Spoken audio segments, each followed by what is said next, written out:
আসসালামু আলাইকুম। এই হলো সেই উহুদের পাহাড়, চারপাশে পাহাড়ে ঘেরা।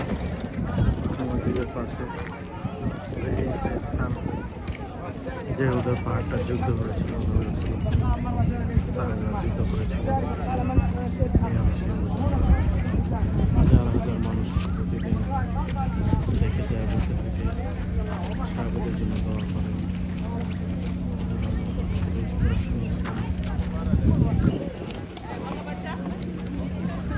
মদিনায় আসার পর যদি সময় সুযোগ থাকে তবে এখন আসলে আর সময় কাটানো